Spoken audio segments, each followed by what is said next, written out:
It's election yard, and this is our first video of 2026. Now, I would have probably already broken down the January 6th special elections for you a day or so ago. Unfortunately, I have the super flu cold illness of death that is making its way around the United States right now. So I am struggling for survival at this very moment, but we're still here to create content, and that's what I'm going to do. And if I go face down on the keyboard, we'll just edit that part out, get the body double in here, and you won't know any different. Okay, so the first special elections of 2026 took place. We had them in Connecticut. We had them in Georgia. We had two in Virginia, and then one in South Carolina. We're going to go through the results of all of them and answer the question that we'd been asking a lot in 2025. Did the Democrats overperform? Because that was a consistent trend that we had seen throughout 2025 and then culminating in the Democrats having a pretty good election, an off-year election in November 2025. So let's start with House District 25 in Connecticut. This seat was previously Democratic. This seat lies entirely within the city of New Britain. And if you're familiar with New Britain, which I am, it's a little bit southwest of Hartford, maybe about 20 minutes away from the state capital, right off of I-84. So this was a Democratic seat, and we're going to put the results up on the screen right now. And the first thing that you should notice is that hardly anybody voted in this election. So Iris Sanchez, the Democrat, won the seat with 66.29% of the vote. The swing to the Republicans was about 3.79, but I mean, look at this, 356, 181. So barely over 500 people voted in this special election. So we're going to put up the screen now where we're going to do this after every special election we talk about. We're going to compare the vote shares in the special election to the 2024 presidential election vote in this district. So you can see that Kamala Harris got 64.45, Donald Trump got 33.95 in 2024. So the Democrats here in 2026 did slightly better, but again, there are so few votes on the board here. I don't know how much you really want to read into this one. There are others with a lot more votes that maybe you can read a little bit more into, and we're going to get into one of those right now. So this one is Virginia Senate District 15. This was previously a Democratic seat. It was held by the Lieutenant Governor-elect Ghazala Hashmi, and obviously she has resigned. She will be inaugurated soon as the lieutenant governor, but there's already been a special election to fill her spot. And no surprise here, Mike Jones, the Democrat, won that seat, 69.84, so almost 70% of the vote against 30% for John Thomas. So there was a 7.56% swing to the Democrats in this seat, which means that Mike Jones did about technically 7.68% better than Ghazala Hashmi did in the last Virginia Senate election. And of course, you can see that he won it by very nearly 40 points. So now we're going to look at the screen. In 2024, this district went for Kamala Harris by a margin of 63-35. So this was a pretty good sized Democratic overperformance here. Kamala Harris only won this district by 28. Only won the district by 28. Whereas Mike Jones won it by close to 40. So that's an 11-point Democratic overperformance. That's the best one that you're going to see tonight, but a very notable one here. And then next up, Virginia House District 77. This was previously Democratic. This is also in the Richmond area.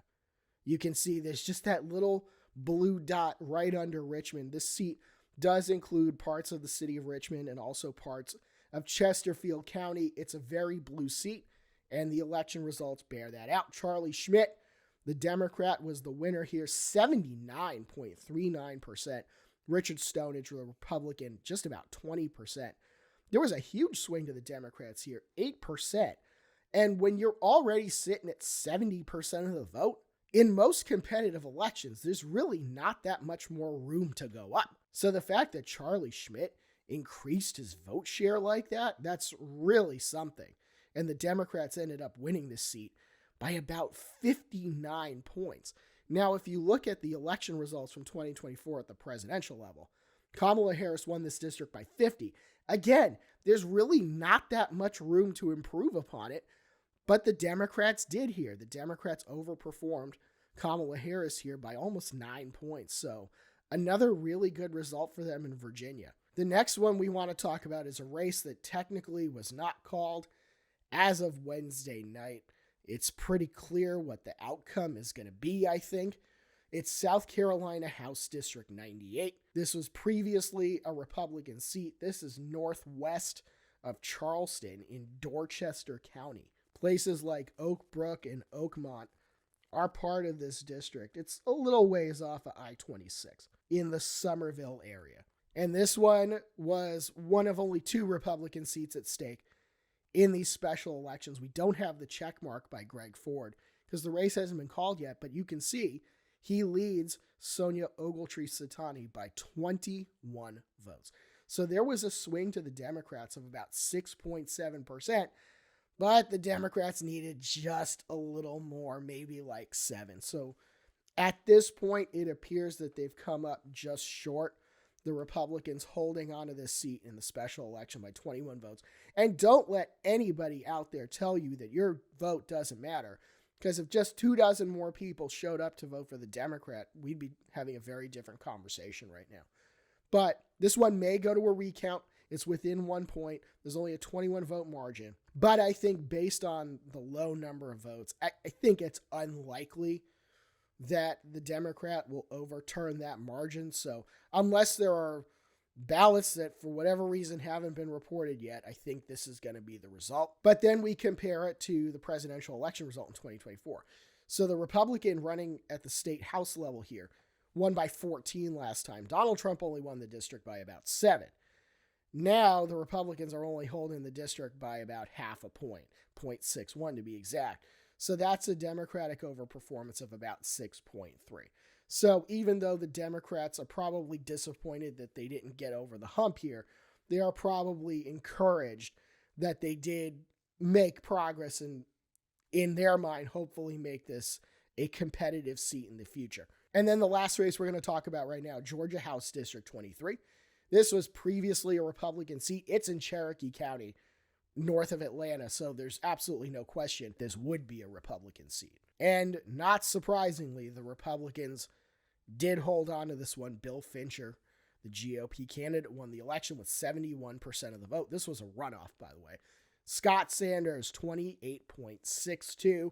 So a margin of a little under 43% for the Republican here. And you might be thinking, well, that's not so good. The Democrats couldn't possibly have overperformed here. And that's what I was thinking when I was putting the graphics together. But guess what? They actually did. Donald Trump won this district by 47.6 roughly in 2024, whereas the Democrat here only lost by 42.8. So this was a Democratic overperformance of 4.8%.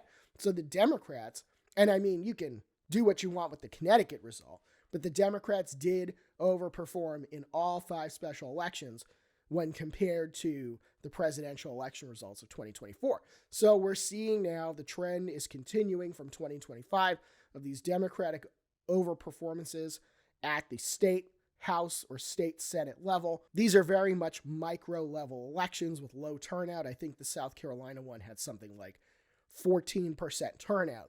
But as I say, you don't want to read too much into any one special election like this.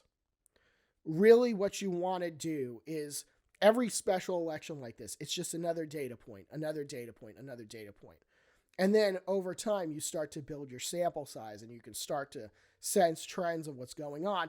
And another better way probably of doing this will be tracking some of the congressional special elections that are going to be going on throughout the course of 2026 as well. So the last thing that we're going to do here, we're going to do this after every time we update special elections and track them. We're going to show you the standings through the special elections. Right now, we've got 5 seats on the board. The Democrats have won 3. The Republicans have won 2. None have changed hands yet. But the year is still young, and we've got some big elections coming up in 2026, and we'll be covering them whether I'm sick or not. You can check out Election Yard, like, and subscribe. Follow us on social media. We'll see you soon.